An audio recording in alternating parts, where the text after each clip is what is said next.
Wel, noswaith dda a chroeso i'r sesiwn yma gen i Catrin Stevens ar arferion y Nadolig slawer dydd. A diolch yn fawr i'r Steddfod Amgen am drefnu'r sesiynau yma. Wel, mae'r Nadolig bron ar ein gwarthaf, y Nadolig rhyfedda ar ôl y flwyddyn rhyfedda siŵr o fod. Ond gadewch i ni anghofio am 2020, a throi'r cloc yn ôl i'r 4edd ganrif ar 15 a dechrau'r 20fed ganrif. Cyfnod pan oedd cadw defodau gwahanol iawn yn rhan bwysig o ddathlu gwyl y Nadolig. Felly, dyma gyfnod y gwyliau slawer dydd, rhyw 2 wythnos o seibiant cymharol yn y calendr amaethyddol pan oedd y ddeiar yn rhy galed i'w thrin. Roedd y gwyliau'n dechrau'n symbolaidd ar agfyr yr 19eg gyda heildro'r gaeaf, pan mae goleuni yn trechu tywyllwch a gobeith am fywyd newydd. A chyda dyfodiad Cristnogaeth a gosod genedigaeth Crist yng nghanol y cyfnod hwn, roedd modd ail ddehongli'r credoau paganaidd hyn a rhoi ystyr newydd iddyn nhw, wrth i oleuni Crist o leo'r byd a dod â gobaith newydd iddo. Yn Sir Benfro yn symbol o ddechrau'r gwyliau a gorffwys o waith y fferm yn ôl y parchedig o Jenkyn Evans, byddai ffermwyr a'i gweision yn cario'r aradr i mewn i'r ffermdy a'i gosod dan y bwrdd yn y rŵm ford, i'r safell fechan gyda dim ond bwrdd a meinciau ynddi lle byddai'r gweision a'r morynion fel arfer yn cydfwyta. Mae hyn yn ddiddorol iawn yn ddwy hun, oherwydd mae'n gwbl groes i'r drefn arferol. Doedd hi ddim yn arferol i ddynion i gario aradr, gwaith cyffylen echen oedd tynnu aradr, ac roedd hyn felly yn symbol o gyfnod gwahanol, cyfnod wyneb i weired, o orffwys a dathlu yn lle gwaith trwm y fferm. Thema gyson yn yr hen arferion hyn yw hyn. Yn ystod y gwyliau byddai cymdogion, ffermwyr a gweision eraill yn galw heibio a chaint ei gwahodd i rŵm ford am ddiod neu ddau. Ond cyn yfed byddent yn sgintio chydig o'r cwrw ar yr aradr i'w glychu, yn arwydd nad oeddent wedi anghofio amdani, ac y byddai gwaith yn ei disgwyl pan ddei'r gwyliau i ben. Roedd hefyd yn ei chadw yn ir, fel y byddai'n barod i ffrwythloni'r tir yn y Gwanwyn. Yn Lloegr, dethlir y llun cyntaf wedi Twelfth Night ar ddiwedd y gwyliau fel dydd llun yr aradr Plough Monday. Byddai llanciau yn duo hwynebau ac yn gorymdeithio gyda'r aradr o gwmpas y pentref cyn ei chario'r eglwys i'w bendithio yn barod ar gyfer aredig y Gwanwyn. Defod sy'n cael ei chynnal hyd heddiw fel y gwelwn ni ar y fe fan hyn yn swydd Caergrawnt. Mae elfennau tebyg yn perthyn i'r arfer nesaf hefyd, sef yr arfer o lusgo ciff y Nadolig, neu foncyff neu flocyn y gwyliau i mewn i'r tŷ, arfer cyffredin ledled Ewrop gynt. Nid llun o Gymru yw hwn, ond mae'n darlunio'r arfer yma hefyd, arfer sy'n cael ei gyrbwyll gan Guto'r Glyn a Thudur Aled, 2 o feirdd mawr yr oesoedd canol. Unwaith eto cael ei gario i mewn yn ddefodol, medde'r casglwr Llen Gwerin Evan Jones Tîm Pant Llanwrtyd, a'i osod y tu ôl i'r lle tân agored, fel y gallai fyd-losgi yn araf a phara am y gwyliau ar ei hyd. Os byddai'n diffodd yn y cyfamser, roedd hynny'n arwydd o anlwc yn y flwyddyn i ddod. Yw gynnau defnyddio darn o giff y Nadolig cynt, ac ar ddiwedd y gwyliau, cael gweddillion lludw eu cadw ar gyfer y flwyddyn olynol. Yn ôl tystiolaeth o Ben Machno, Gwynedd a Llansanffraid y Mechain Powys, cael peth o'r lludw i gymysgu â hadau'r Gwanwyn hefyd, i ddysgu iddynt dyfu a sicrhau cnwd ffrwythlon. Rhyw atgof digon tila draddodiad y ciff Nadolig yw'r iwlog ni heddiw. Ond oedd adeg y Nadolig ddim yn gyfnod hawdd i'r clawd, mwy nag y mae heddiw. Roedd rhagfyr yr 19eg, nid yn unig yn heildro'r gaeaf, ond yn ŵyl St Thomas hefyd, diwrnod i ita, pan fyddai mynwod a phlant yn mynd o gwmpas y tai yn casglu blawd ac yd i wneud bara a chacennau dros yr ŵyn. Dyma y gerdd fach y bydden nhw'n ei llafarganu. Rhan gorau rhan, seigen o fenyn a thorth gan. Rhan i fi a bendith i chwi. Seigen o fenyn, moethrwydd, nid saim gwydd fel yn arferol, ond a thorth gan, nid thorth o bara rhig neu bara ceirch, torth wen felly. Mae'r arfer hwn yn adlewyrchu nodweddion cynifer o'r arferion Nadolig eraill a byddai'n sôn amdanyn nhw, sef yn arbennig yr elfen o gardota cymeradwy, heb fod arno fe staen y tlodi a pwysol, oedd yn chlwm a chordota fel arfer, a pherfformio pennill i gael sylw ac i ofyn am fwyd a diod. Ac ymlaen felly at y Nadolig ei hun. Dechrau'r dathlu mawr oedd ar noswyl y Nadolig, wrth i wragydd fferm ac eraill wneud cyflaith ar yr aelwyd, math o daffi blasus a oedd yn cael ei oeri ar garreg yr hiniog a'i dynnu yn rhaffau ei raid. Dyma Miss Greta Jones y Parc Cybala yn tywallt y taffi neu'r cyflaith ar garreg yr aelwyd.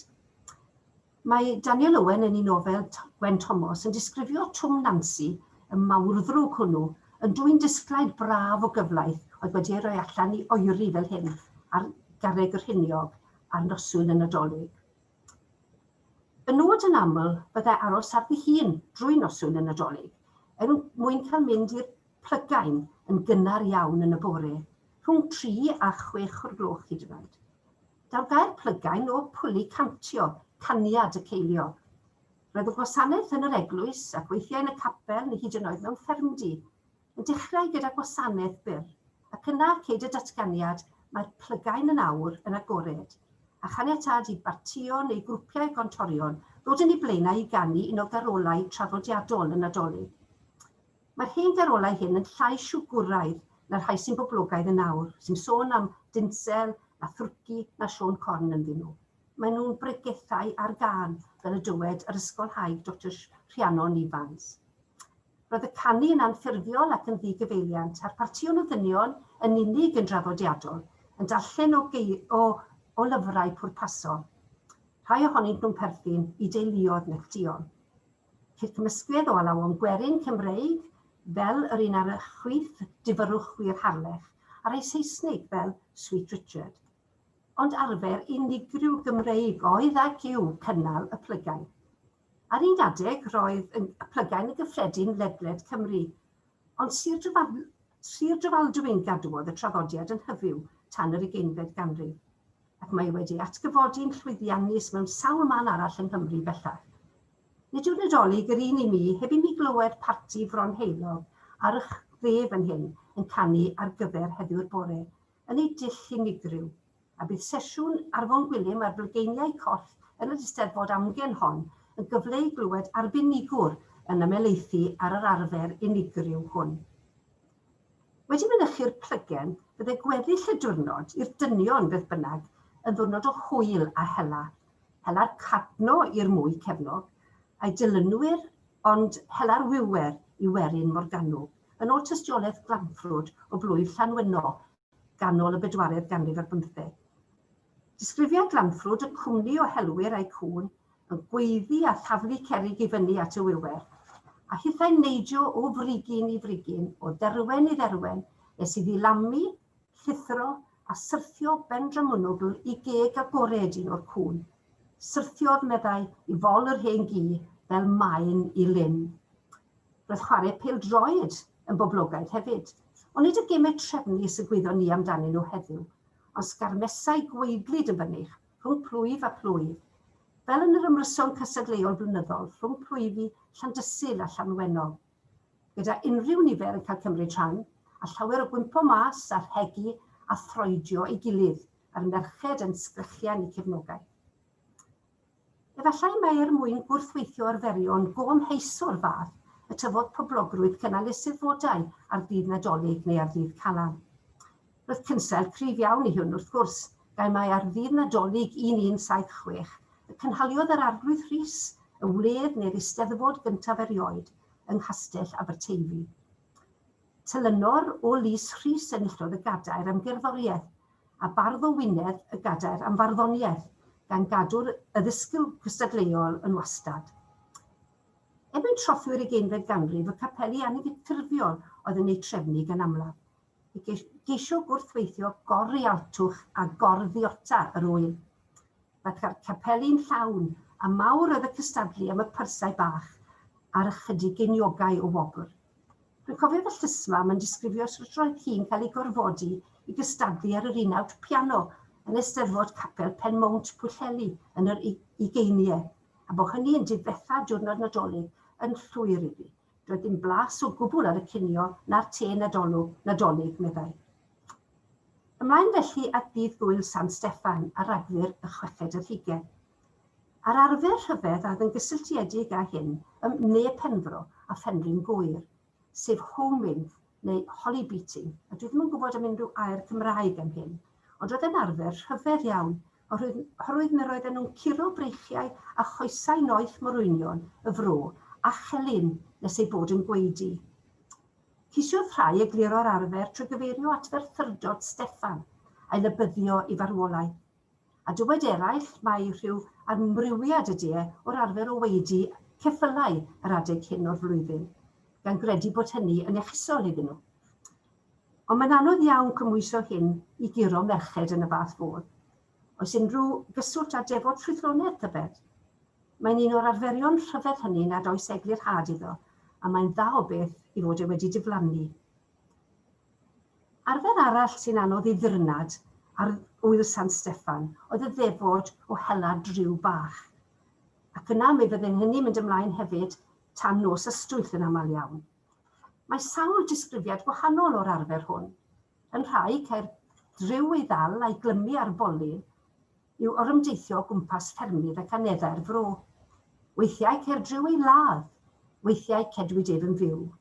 Os oedd yn fyw, byddai angen tŷ driw i'w gario o gwmpas, fel hwn o farloes yn Sir Benfro, yr unig enghraifft o'i fath yng nghasgliad amgueddfa werin Cymru San Pagan, ac a wnaed mae'n debyg gan Richard Cobb, clochydd y pentref, tua 1869.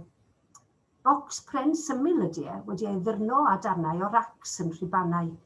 Cael ei roi ar elor o bren a'i gario ar ysgwyddau bechgyn ifanc i'w orymdeithio drwy'r fro.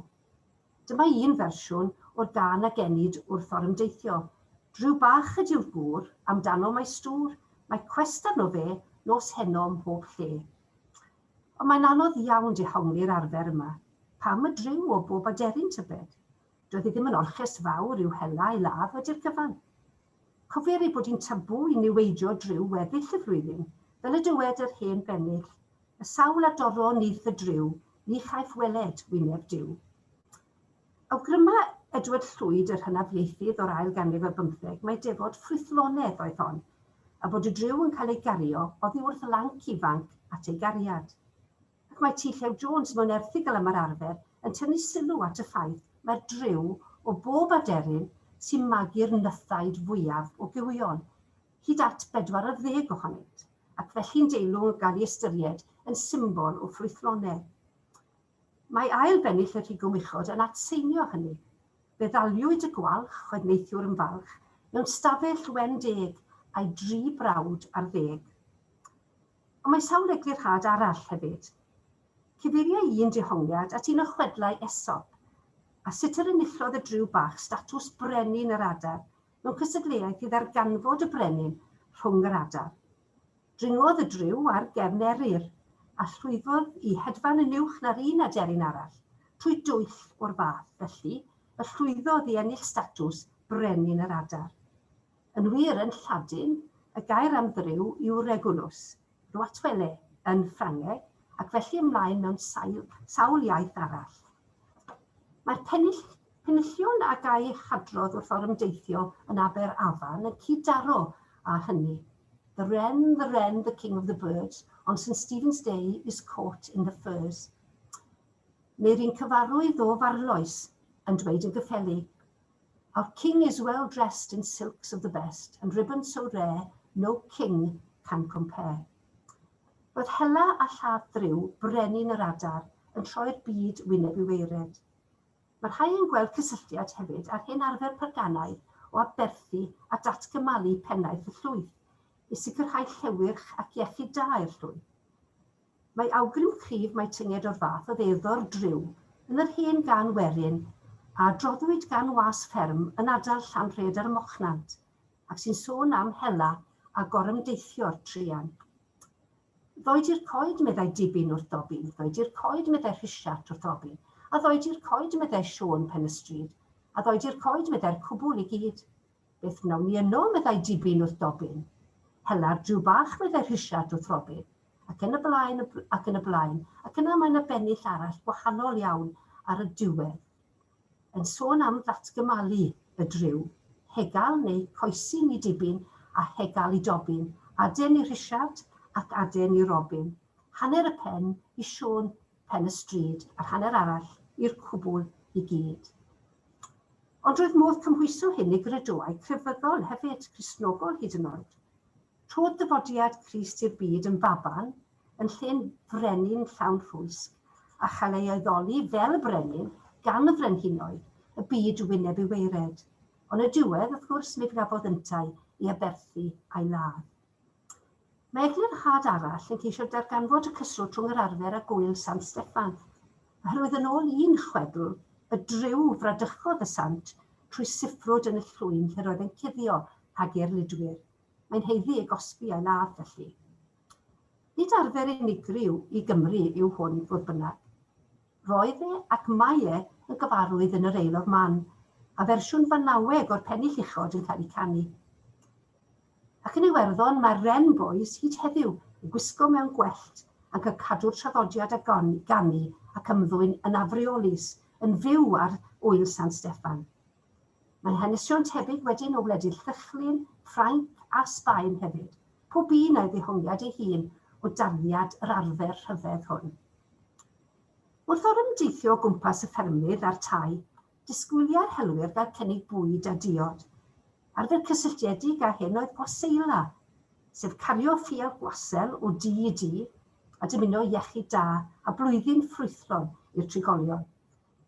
Daw'r gair gwasel o'r hen Saesneg washael, byddwch iach, ac roedd yr arfer cyffredin yn ardaloedd seidr Wlad yr Haf yn arbennig, a ffiol wasel o Wlad yr Haf yw'r un ar y chwith yna, o bren, mae'n hardd ac mae'n gain, ac wedi thyrnio.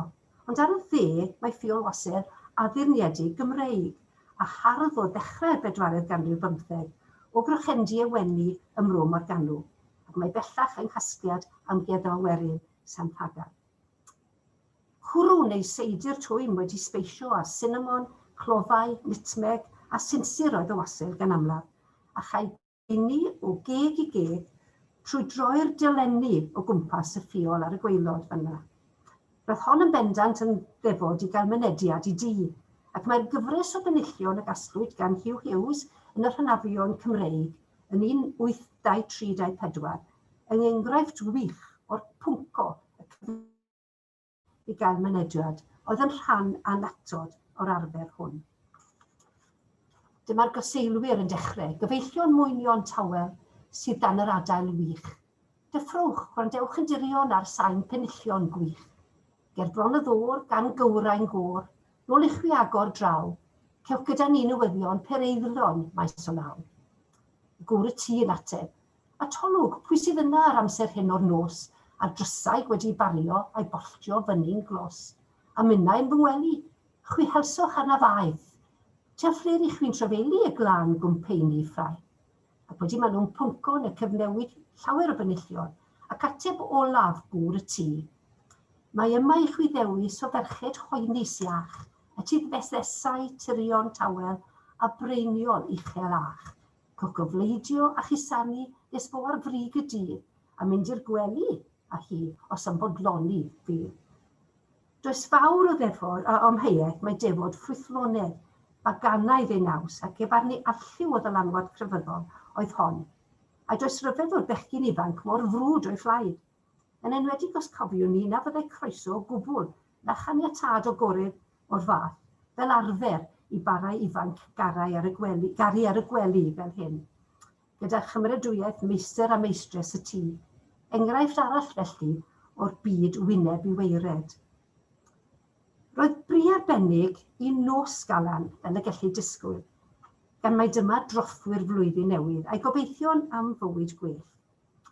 Mae sawl un o'r arferion cysylltiedig yn adleisio'r themau ag yr bwylllwyd gynt. Pan eithon ni yn bar ifanc, priod newydd briodi i fyw i fain clochog yn Sir Benfro yn 1976, doedd gyda ni ddim syniad o gwbl am yr arfer o fynd mas i ganu, lle byddai bechgyn a merched erbyn hynny, y fro yn crwydro'r tai yn canu carolau poblogaidd. Byddai dau ddewis wedyn, prynau i daflu arian i lawr atynt o'r llofft, heb godi i agor y drws, neu i agor y drws a chynnig diod a mince pies iddynt. Ond roedden ni ddim yn ymwybodol o'r dewis cyntaf, felly dyma godi a'i gwachodd i'r tŷ, lle buon nhw'n bwyta ac yfed tan oriau mân y bore. Cawsom ein dal. Ond yna dyma ddeall fod sylw arbennig yn cael ei dalu wrth fynd mas i ganu i gartrefi cyple oedd newydd briodi yn ystod y flwyddyn. A'r nod pennaf felly oedd dymuno blwyddyn newydd ffrwythlon iddyn nhw. Roedd ac mae tipyn o sylw'n cael ei roi ymwelydd cyntaf y flwyddyn. Deiau dyn gwallt tywyll a lwc dda, a mwy fyth o lwc petai'n cario darn o lo yn symbol o wres a chynhesrwydd, tafell o fara yn symbol o gynhaliaeth, a darn arian yn symbol o gyfoeth. Yn Sir Benfro byddai bechgyn yn galw heibio a dysgaid o ddŵr ffynnon, ac yn teulu'r dŵr newydd yma dros wynebau'r trigolion ac o gwmpas cartrefi, gyda sbrigyn o ddail bythwyr. Unwaith eto mae'n debyg i ddymuno iechyd da a hir oes, bod rhai yn cysylltu'r arfer a chwlt y ffynhonnau. Am eu cymhwynas, cael bechgyn dal bychan, fel y dengys y pennill hwn. Codwch yn fore, cynnwch y tân, cynnwch yr ffynnon i mofyn dŵr glân, llecyn bach sydd wrth y drws, heb un geiniog yn ei boced. Beth bach yn od, yn yr odl fan yna. Ond beth bynnag, mae elfennau yn perthyn i'r arfer hwn sydd yn gyffredin i nifer o'r arferion eraill a draddodwyd. Ac yn sicr, mae'n debyg i'r arfer cyfarwydd a thra phoblogaidd o fynd allan i mofyn am galenig ar fore calan. Ym Mhentref Llanon Ceredigion lle ces i fy magu, byddai holl blant y pentref yn edrych ymlaen yn eiddgar at fore calan. Yr unig adeg o'r flwyddyn pan fyddai gennym arian poced i wario. Roedd yn rhaid cychwyn y fore a gorffen cyn hanner dydd. Yn draddodiadol byddai'r arferiad i gario perllan wrth orymdeithio o dŷ i dŷ. Afal, a chanddo dair coes a chandl i'w gario, rhywbeth tebyg i'r Christingl heddiw oedd hwn, ac wedi ei ddurno a dail bythwyr a hadau ceirch neu farlus. Ac yn ôl Eirwen Richards yn 1975, roedd arwydd o cad i'r dewis o dail bythwyr, llawryf yn arwydd o ogoniant, celyn o ragweld, bocs o ddewrder, a lafant o ddigonedd a rhosmyri o gofio. Losin neu arian man oedd yn ei cael ei dosbarthu gan y trigolion, ac roedd bri arbennig ar ger ceiniog, tair ceiniog yn yr hen arian, neu 6 ceiniog sgleiniog newydd. Mae lluo'r ygymau calennig wedi cofnodi ledwled Cymru. Yn ei plith, rhai y bydd rhai o'ch chi'n cofio eu canu, neu llafar ganu siwr o fod. Dyma ddetholiad. Calennig yn gyfan ar fore dydd Calan, unwaith, dwywaith, tair. Dydd Calan cyntaf flwyddyn rwy'n dyfod ar eich traws, i mofyn am y geiniog a phoc o farach haws. Mi godais yn fore, mi gerddais yn ffyrnig, a ti Mr Jones i ofyn am glennig. Os clywch ar eich calol o'i swllt neu 6 cheiniog, flwyddyn newydd dda am ddimau neu geiniog. Ond y penillion eraill yn adlewyrchu gwir darddiad yr arfer. Mae'n fore calennig, mae'n fore calonog, a phlant bach yn dod yn a'i dillad yn ddrythiog. Neu'r fersiwm y ganen ni mewn gwirionedd yn Llanon llawer dydd. Rhowch galennig yn galonog i blant bach sydd heb un geiniog. Oherwydd fel etar cyn y Nadolig a theini dŵr newydd ar fore calan, cardota a oedd yn gymeradwy ac heb fod arno stigma clodi tlawd, clodi mawr, oedd hwn sanctioned begging yn iaith casglu'r gwerin, arferion gwerin. Ac mae'n debyg mae menywod a phlant clawd fyddai'n mofyn calennig yn wreiddiol. Ond erbyn ail hanner yr 19fed ganrif, roedd yn eiddo i holl blant y fro. Ac os nad oedd y drws yn agor, a bod yn rhaid i'r plant fynd oddi yn ôl waglaw, felly dyma alw allan, blwyddyn newydd ddrwg a llond y tŷ o fwg. Un o uchafbwyntiau cyfnod y gwyliau oedd nos ystwyth, noson i ysbrydion gerdded o wlad, ac i sawl un o'r arferion ac y bwyllwyd eisoes, fel y gwaseila, hela driw, ac yn arbennig y Fari Lwyd, fel sylw drychefn. Mae ysgol heigion Lu wedi astudio ar Fari Lwyd, ac wedi trafod nadweddion yr arfer yn fanwl, gan nodi ei wreiddiau paganaidd mewn cwlt addoli ceffylau, gyda'i ben ceffyl a ddirniedig wedi ei wisgo a chynfas gwyn a rhibannau lliwgar. Ynghais i roi ryw ystyr Cristnogol trwy gysylltu'r fari lwyd a mair forwyn. Y criw o ddynion fyddai'n gorymdeithio'r fari o gwmpas y fro, rhai wedi gwisgo fel pwnsh neu siwan ac weithiau'n parddio gwynebau. Y pwnco cyfnewid penillion ar drothwyr cartref gan alw am fynediad, fel yr un sydd ar y top yna, wel dyma ni'n dŵad gyfeillion dinwad i ofyn am genad i ganu a wedyn nôl ac ymlaen cyfnewid penillion nes cael mynediad. Y gobaith am dderbyn bwyd a diod ac weithiau ddarn o arian am alw heibio. A'r awgrym o ddefod ffrwythlonedd unwaith eto, wrth i'r fari lwyd dal i sylw arbennig i'r merched ar ôl cael mynd i mewn i'r tŷ. Mae'n debyg fod y fari lwyd i'w gweld ledled Cymru ar un adeg. Ond erbyn dechrau'r 19fed ganrif, mor ganwg oedd yr arfer yn bennaf, ac yn arbennig felly bentre Llangynwyd yn ardal Maes Steg.